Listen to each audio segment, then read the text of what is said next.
Capricorn, what's up, my Cappies?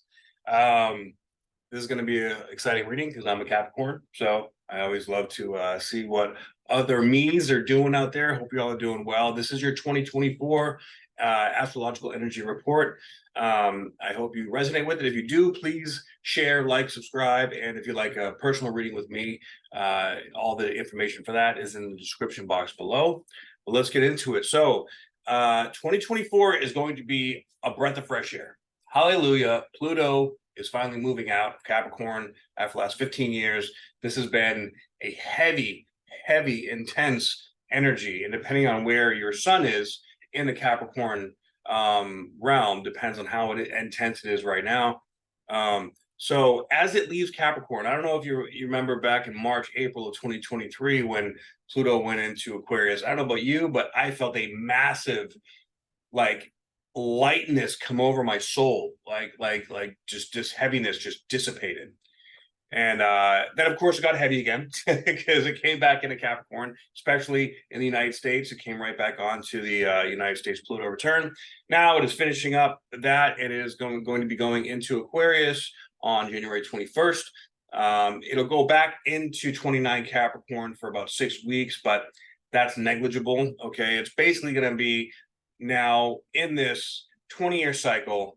So we are now really stepping foot into the activation or the starting phase of this 20-year cycle. We also, remember, had this starting of the 20-year cycle with Jupiter and Saturn at 0 degrees of Aquarius. So a lot of big Aquarian energy going on. This is shifting from your first to second house. So there is now a completion, almost a death and rebirth, that is happening with your identity, who you are. You've been through a lot of stuff.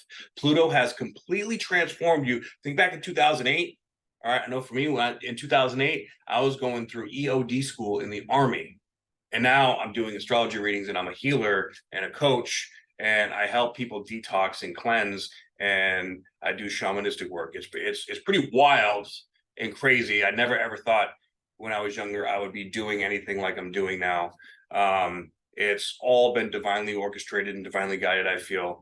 And I'm sure that you've gone through some major shifts and changes in your own ways. So, put down in the comments below, what were you doing in 2008 when Pluto came into Capricorn? But now that Pluto's going into Aquarius, we're coming into this much more decentralized, connecting to people, communities, and Capricorns, it's like, the universe saying, all right, you've gone through all this change, you've gone through all this growth, you've gone through all this hardship. Now it's time to take responsibility on a new level and step into your power. With Pluto going into the second house, this is all about putting our money where our mouth is, so to speak, like stepping in, doing the work. Like the second house represents our self-worth, our self-confidence, and the work the money that we make based on the work that we do. All right. So, there may be dramatic shifts and changes. You may be coming into a new career. You may not even know where you're going into or what you're doing, but you feel it's a calling. You feel guided, and you want to follow that calling and guidance and allow it to move through you. And whatever Pluto brings in, if there's any blockages to money or abundance, those things are going to be really coming up here in 2024 to be cleared out. All right, so that we can create this new relationship to abundance. Now, everybody is experiencing money stuff with all this inflation and everything that's going on in the economy and whatnot.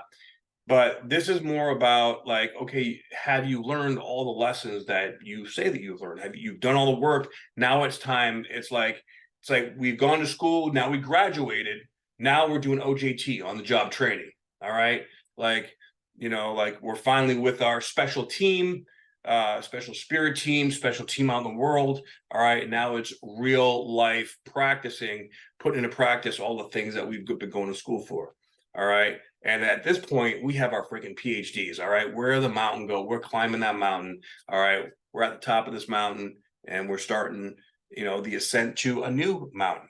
Okay, so with the nodes, the north node in the 4th house and the south node being in the 10th house, this is past life karmic blessings and lessons if they still need to be learned, but I'm feeling like more karmic blessings, especially with the nodes happening here. This is endings and new beginnings in your life purpose and career. All right, stepping up into a leader. But where our soul is wanting to go is to find this new place of home. within ourselves. And there's a deep wound here with Chiron, our identity of what home means. Home is not outside of us.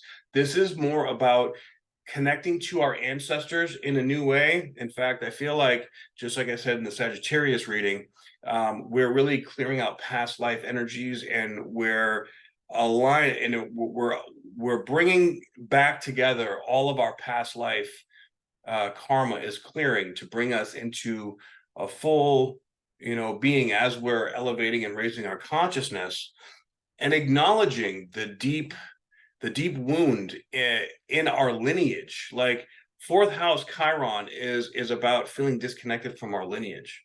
Right now, it could also be a relationship to our mother. So let's pray and hope that everything is good with mom. All right, but this can be our own inner child, mommy issues that are coming up and out too, that have been passed down from generation to generation. So clearing out all that energy, accepting ourselves for who we are, finding and allowing the new feeling of home within ourselves as we step out in the world in this new way is going to bring new levels, new ways of feeling safe. Now, we live in a very unsafe feeling world, especially right now with all this change going on. But that is actually a blessing, because, these are the times that mold our souls into the leaders and the men that we're meant to become. Like the difficult times create, good, solid people. And with Jupiter and Jupiter and Uranus in the fifth house coming into play here, this could be massive creative potential. There's also like fitness and being fun, flirty, and this is also connected to being connected to your inner child, but really a lot of opportunity with meeting new people, right? With having fun. And Capricorn's not the greatest at having fun. I know, I have Saturn conjunct North Node in my fifth house natally. So my soul's big lesson in this lifetime is to learn how to have fun. And when my daughter was born, it brought this whole new level of fun out of me.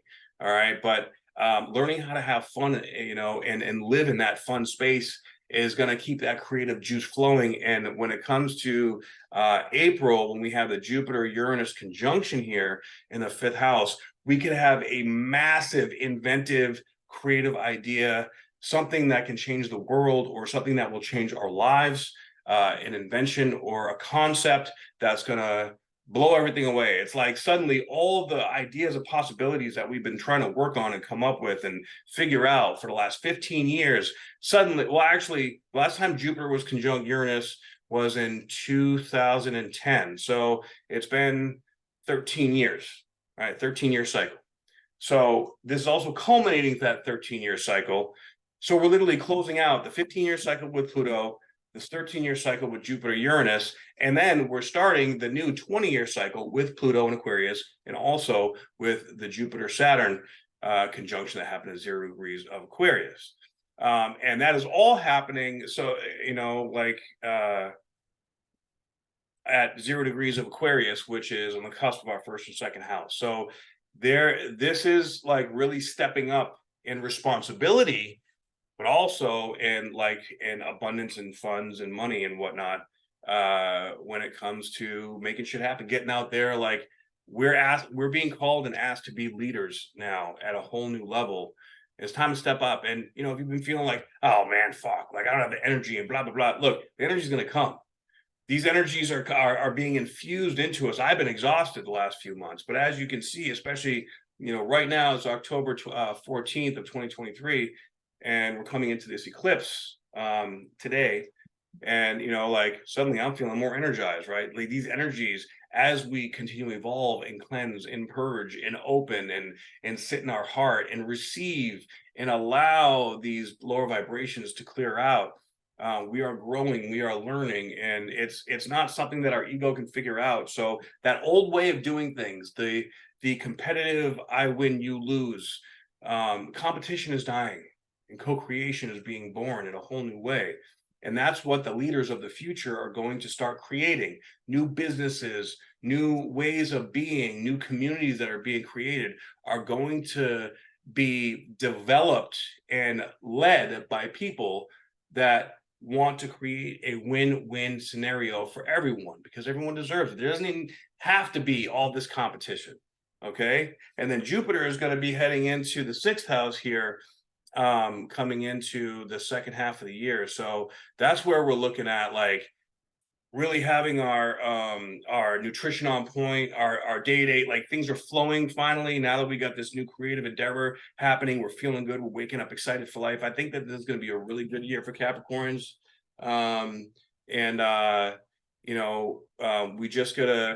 We just gotta allow and let the transformation to unfold and take it one step at a time. And whatever it, but there's going to be this underlying feeling of, like, I'm accomplishing this, but I don't feel like I'm home. I don't feel like I'm really where I truly feel like it can be or want to be. We have to let go of a piece of that, and that it's that resistance that keeps us from it. So it's accepting that feeling that will allow us to thrive.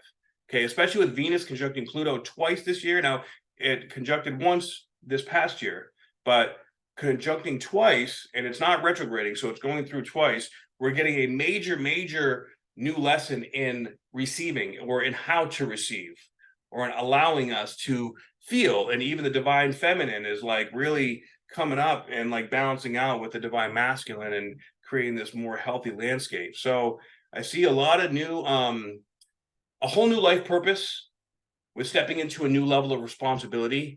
And while we're doing that, we may feel like an underlying feeling of, like, it's just not quite home, but we will find that once we let go of it, it'll feel different than what we think it's going to feel like right now, because there's still a part of the ego that has to go through this transmutation, right? Also, too, be cautious and careful, because there's a high profinity of possibly, if you do or don't want to have kids, either way, be careful, because you could definitely get pregnant and definitely have a child this year. All right, with Jupiter and Uranus in the 5th house, that is fertility city. All right, fertile in ideas, fertile in love, but also fertile, biologically speaking. So make sure you're careful about that, and allow this, allow the universe to guide you. Trust where it's going. Saturn and Neptune sitting in the 3rd house. This is learning a new way of being. Okay, Neptune is going to be going to 29 degrees. And this is, you could be creating, like, an education protocol. I really feel like, the 3rd house is also like groups of people in your neighborhood, right? This is like creating a movement, and being very intuitively drawn to it, like getting around people, like doing what you love, and people are feeling it, and it's kind of karmically orchestrated. So the right people are going to come in, provided that you're not letting that feeling of not feeling at home consume you. That's the one caveat. All right. So stick with it. It's going to be a much lighter, better year of new beginnings. I'm really excited for you and for me. So please let me know if you resonate with this message. And I will see you on the next video. Happy 2024. I hope.